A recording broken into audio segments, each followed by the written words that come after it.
Bonsoir à tous. Alors, petite vidéo pour faire le point très rapide sur la journée d'aujourd'hui, voir s'il y a des opportunités pour demain et voir un peu ce qui s'est passé. On attaque par le Bitcoin, donc en 8 heures, pas de signal, hein. Bon, vu la volatilité récente, c'est pas très étonnant. En revanche, on voit qu'il s'est quand même passé des choses aujourd'hui. On a eu un petit dump tout à l'heure qui nous amène sur cette zone support H8 qu'on avait identifiée. Sur cette zone support, on trouve un signal d'achat faible en horaire et un signal TP en 30 minutes. Normalement. Ah, vous voyez, ça, très bien. Donc, PineScript et TradingView, ils ont chié un peu quand le code est trop complexe. Du coup, il vous met ça. Dans ce cas-là, il suffit de zoomer. Vous changez du T. Vous revenez. Et normalement, ça marche. Voilà. Pas très compliqué. Voilà, donc on a une pattern TP qui a été détectée ici. Clairement, si on est acheteur de Bitcoin, c'est une possibilité. Il faut quand même garder à l'esprit qu'on a créé une résistance sur l'unité de temps de signal qui est très très proche, ici 6391, mais c'est sur Bitfinex, hein. Et que la suivante, c'est la réintégration du range 30 minutes d'avant qui est 6500. Donc c'est des achats prudents. De toute façon, on est sur une crypto qui n'a plus du tout de volume. Les mouvements sont comme ça, hein, tout plat, et puis pouc, on perd 5% d'un coup, et puis il ne va plus rien se passer pendant un moment, et on va aller rechercher la partie haute du range. Ou KV, moi je suis plutôt acheteur de crypto, mais acheteur sans levier, c'est-à-dire je ne les traite pas, hein, j'achète les supports. À chaque fois qu'on vient sur un support, j'achète un petit peu, dans le but d'accumuler. Donc voilà, si vous prenez du 30 minutes, va falloir sécuriser vite. Ça, c'est vous qui voyez si vous aimez trader ce genre de choses là. Ou si vous préférez aller sur des choses qui se tradent un peu plus normalement par les temps qui courent. Donc on va passer au Forex. Qu'est-ce qu'on voit sur le Forex? On voit que l'euro qui hier avait bien, enfin ces derniers jours, avait bien cassé son oblique baissière qu'on avait comme ça. On voit qu'il a bien cassé, on a trouvé une pattern de TP contre ça, on est venu faire un pullback dessus, et depuis on erre en range horrible. Donc l'euro, moi j'étais pas à l'achat ni à la vente, j'étais pas dedans quoi. Il y avait un achat potentiel ici, hein, qu'on avait vu qui était le bas du range daily. Donc si vous avez acheté là, il faut mettre le stop loss sous le plus bas ici et puis attendre, hein, qu'on vienne chercher la target 1 du coup ici qui sera la borne supérieure du canal ascendant et en espérant le breaker du coup pour aller chercher la target H4 donc 1.15. Sinon pour l'instant il n'y a rien à faire de particulier. À noter quand même que en daily on est en train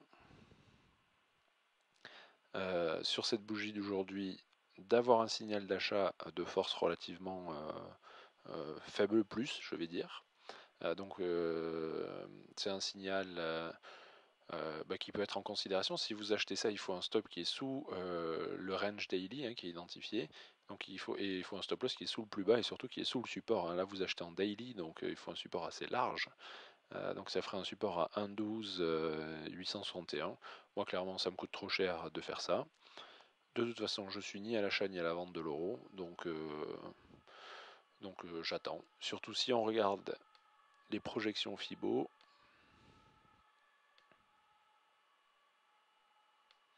Voilà, on voit qu'on est en extension que de 786 de la baisse d'avant.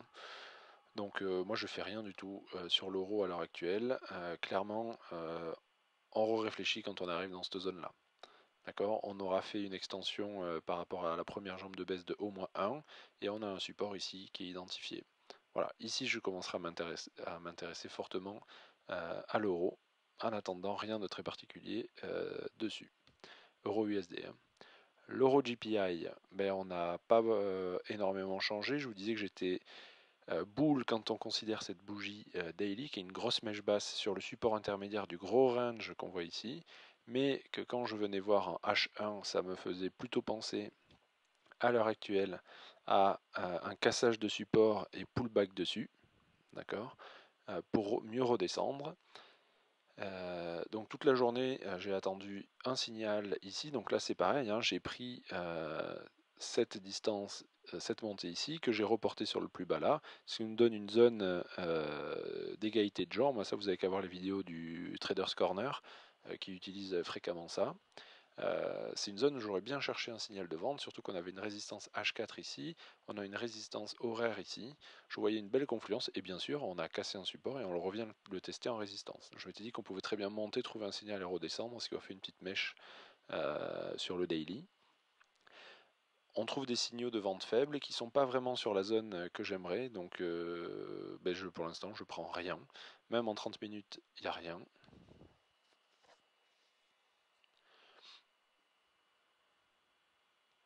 Voilà, il y a un signal de vente faible et on voit que la résistance 30 minutes que vous voyez en pointillé ici, pour l'instant, elle est respectée. Et là, on voit qu'on est en train de faire une structure qui ressemble à de la consolidation, ce qui me laisse penser qu'on va quand même aller voir plus haut. Euh, à voir, hein, euro USD, l'euro semble vouloir montrer éventuellement un petit rebond avec le signal d'achat daily. Mais bon, ouais, je suis moyen motivé. Si on a un joli signal dans cette zone-là, ben, je le prendrai. Si on n'a pas, eh bien, tant pis. Donc Euro-GBP sur qui on est à la vente, avec une entrée qui a été faite sur du 30 minutes.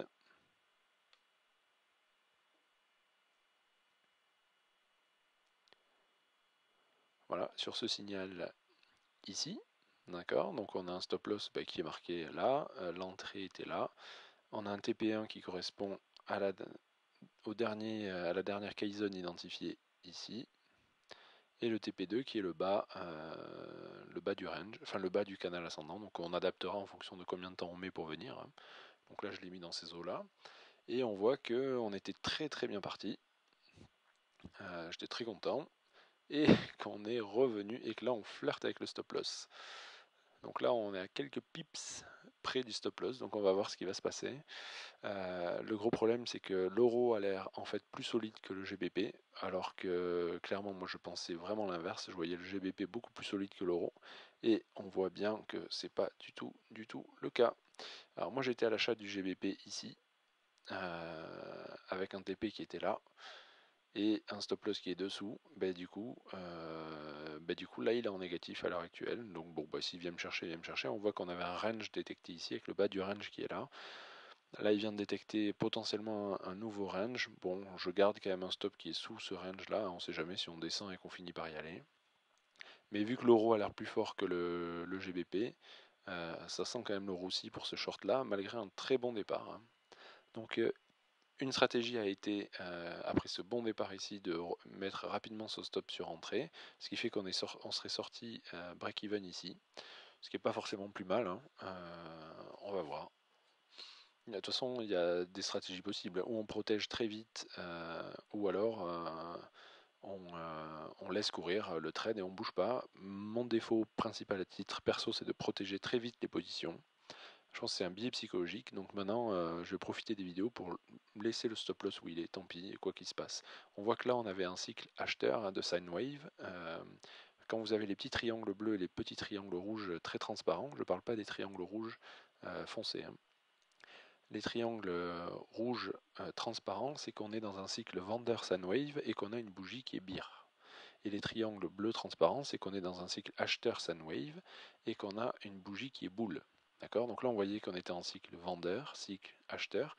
Et là, on a vu apparaître il y a 2 secondes une tentative d'impression d'un petit triangle rouge pâle, ce qui voudrait dire qu'on a déjà retrouvé un cycle vendeur ici et que peut-être que ça va être la bonne pour descendre cette fois-ci. Vous voyez, hop, on est en train d'essayer de l'imprimer, hein, donc c'est pas du repainting, hein, ça attend la clôture de la bougie et de temps en temps la bougie prend la forme nécessaire à l'impression du signal et de temps en temps elle ne le prend pas, c'est pour ça que ça clignote, on verra à la clôture. mais peut-être que ça va finir par marcher, ce qui voudrait dire que que le GBP va réagir un peu, ce qui me ferait relativement plaisir. AUD CAD, il n'y a rien à faire. AUD JPI, si on regarde en daily,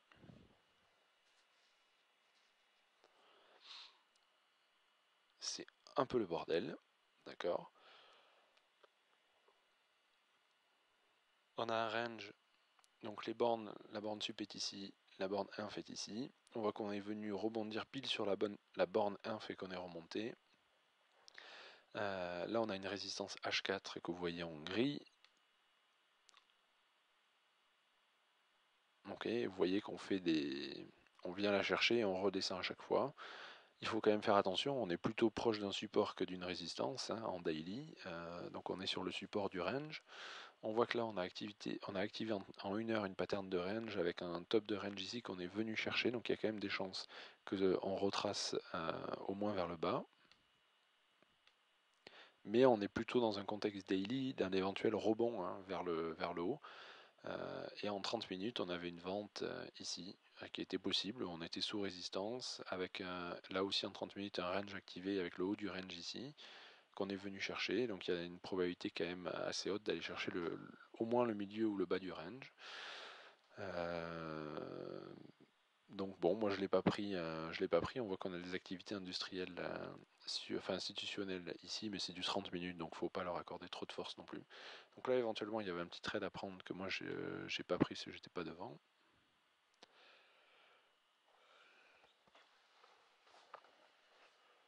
L'AUD USD c'est mon petit regret du jour. Je l'ai attendu toute la journée et il n'y a pas eu de signal.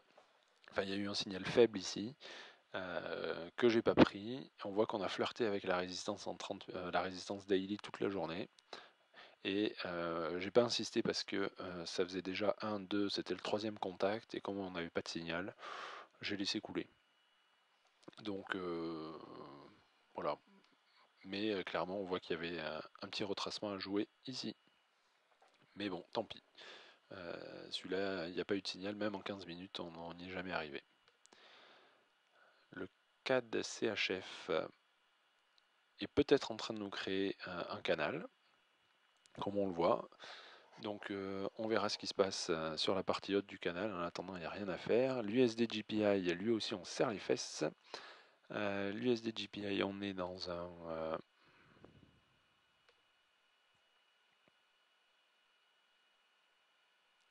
je vais vous enlever ça. Hop. On a une droite de tendance ici. Alors ça fait déjà 1, 2, 3, c'est le quatrième contact. Donc généralement, au quatrième contact, ça break. Hein. Mais ce qu'on vient de faire en une journée, c'est quand même passer de ici jusqu'à là, très rapidement. Hein, d'accord. Je vous rappelle que moi j'avais shorté ça. Là, on a fait une espèce de remontée. Le dollar, il est increvable, il n'arrête pas de monter, il retrace quasiment que dalle. Et quand il retrace, les paires bougent pas beaucoup, alors que quand il monte, les paires s'effondrent. Donc, on est quand même sur cette zone ici. Moi, bon, le dollar, il est costaud. J'ai quand même tenté la vente parce que j'ai eu un signal en 30 minutes et que en H1 on a activé une pattern de range ici avec un sommet du range qui était là. Donc je me suis dit qu'on pouvait éventuellement mécher ici, mais qu'on devrait quand même retracer et que ça se jouait éventuellement, surtout qu'en 30 minutes, voilà, on a eu le signal ici. Donc j'ai mis le stop loss au-dessus du dernier sommet, parce que pareil, on avait des sommets de range qui sont par là, donc on peut toujours venir mécher dans cette zone-là et repartir. Et on voit que là, ça travaille dur. Ça travaille dur la zone, alors que sur les autres contacts, on avait eu un vrai rejet. On arrivait, poum, on se faisait rejeter, poum, on se faisait rejeter. Là, ça fait plutôt accumulation sous la résistance, donc je suis aussi pas très optimiste sur ce trade-là. Mais clairement le setup se prenait. Et juste le petit hic, c'est que c'était le quatrième contact avec cette résistance. Que normalement je ne les prends pas. Du coup j'ai adapté mon risque. Et là je risque vraiment rien par rapport à mon compte.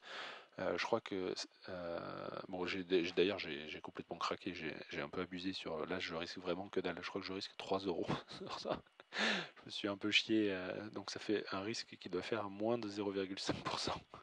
Je me suis un peu chié dans mon calcul parce que je suis rentré en deux fois en fait. Je suis rentré ici et ici, perso. Mais je pensais mettre plus la deuxième fois et en fait j'ai été au téléphone en même temps donc je me suis un peu foiré. Donc bon, j'ai un risque qui est faible. En tout cas, c'est sûr que j'aurais pas misé un risque plus de 1% parce que c'était le quatrième contact et il y a quand même des chances qu'on vienne enfoncer vers le haut, même si on vient de faire un énorme retracement hein, quand même. Donc bon, à un moment il va bien devoir baisser. Voilà, en tout cas on est en place. Clairement il y a eu une réaction du prix sur cette oblique, sur l'entrée ici. Pourquoi j'avais mis cette entrée spéciale? Donc ça c'était la box hein, pour l'entrée. Comment j'ai déterminé cette box là? Parce que c'est la confluence entre la trendline baissière ici, c'est la confluence avec une égalité de jambes ici. Voilà, hein, l'égalité de jambes elle était là, donc entre 1 et 1,23, ça nous donne cette zone-là, qui correspondait aussi à un sommet de range identifié. Ça fait plusieurs arguments qui convergent tous dans cette zone, et on a eu un signal dessus. Je respecte, et surtout on voit qu'on arrive sur la résistance daily. Hein. Donc là on a vraiment une grosse confluence de tout pour prendre position. Voilà. Le seul X, c'est que c'est le quatrième contact. Donc nous verrons. L'USD CAD, il n'y a rien à faire, on est toujours au milieu de nulle part. Le SD-CAD il est dans son petit canal ascendant tranquillou. Il est venu rebondir. Là il travaille la médiane du canal que vous voyez ici. Il n'y a rien à faire, ni d'achat ni vente. On voit qu'il active des patterns de range, donc il va osciller dans le coin. Lui il est perdu au milieu de nulle part. NZD GPI, alors j'en ai sur mon compte Active Trade. Je pense que j'aurais dû prendre un TP aujourd'hui sur celui-là. Je ne l'ai pas fait parce que j'attends toujours d'arriver ici pour prendre le TP. Donc j'essaie de tenir cette position. Clairement, à l'heure actuelle, il n'y a rien à y faire. Lui, il est perdu dans le vide, il fait des mouvements un peu erratiques. Et le NSD USD, je vous avais dit que j'en avais acheté en bas, que j'en avais racheté ici devant la pattern de take profit qu'on a eu là. Donc j'avais 5 lots au total. J'ai pris des profits de 1 lot ici. J'ai repris des profits de 1 lot ici parce qu'on est quand même arrivé sur la résistance, qu'on a eu ce petit signal ici. Et on voit que pour l'instant on retrace bien comme il faut. Et donc j'attends de voir. Et j'ai mis mon stop à break-even ici. Donc j'attends de voir. Est-ce qu'on va faire un pullback sur ça pour repartir? En tout cas, je suis toujours à l'achat. Il me reste toujours 3/5 de ma position. Donc on attend.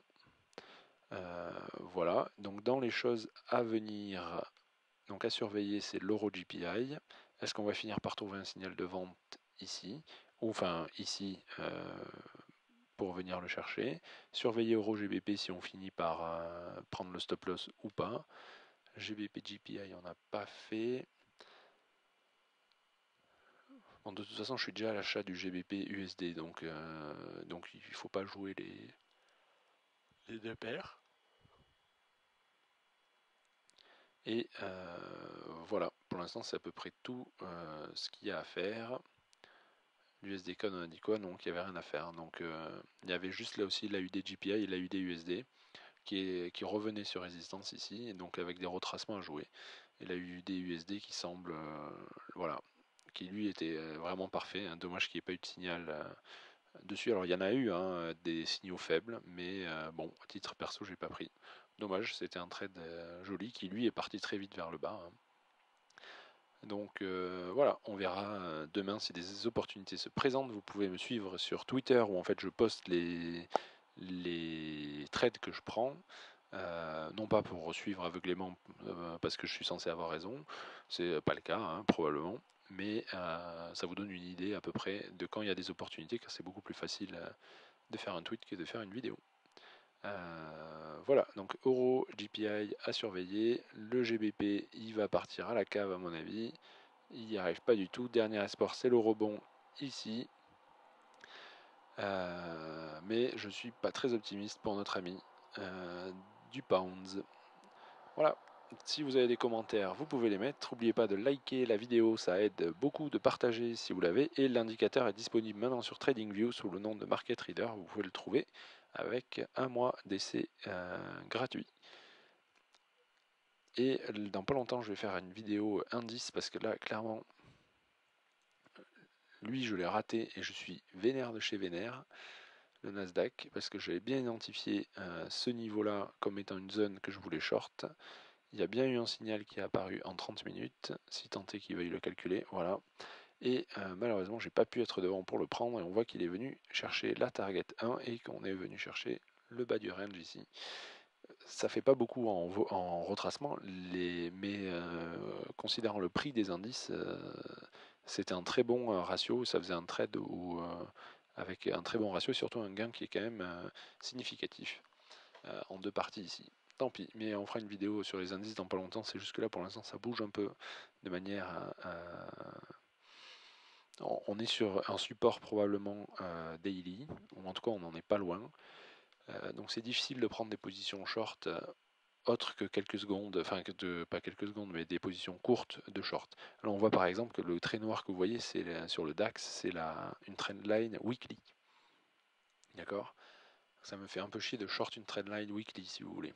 Et on a le support ici, on voit qu'on vient dessous et on travaille. Mais bon, moi à titre perso là j'attends, on voit qu'il y a un autre support ici. Donc on verra sur des signaux clairs. Là c'est un peu le flou en ce moment. On bouge de 2 à 3% par jour sur les indices. Donc c'est un peu difficile. Et sinon, mon action Carrefour, on va voir comment elle se porte. Ben, elle a pris plus 2,7% aujourd'hui, donc c'est parfait. Donc Carrefour, moi j'ai été à l'achat ici, hein. Donc c'est un trade relativement sympa parce que c'était un support daily, j'ai pas weekly même, j'ai pas tracé les niveaux dessus, mais voilà, j'avais eu un signal en H8 et depuis on fait cette espèce de courbe qui ressemble à rien avec un gap, gap, range. Et voilà, on va arriver dans pas longtemps sur mes targets vers 18 et quelques pour un trade très sympa.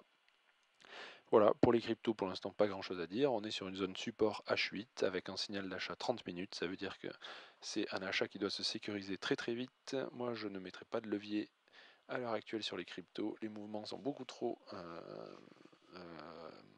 erratiques. Et à venir dans pas longtemps une vidéo sur les indices pour ceux que ça intéresse. Voilà, bonne soirée.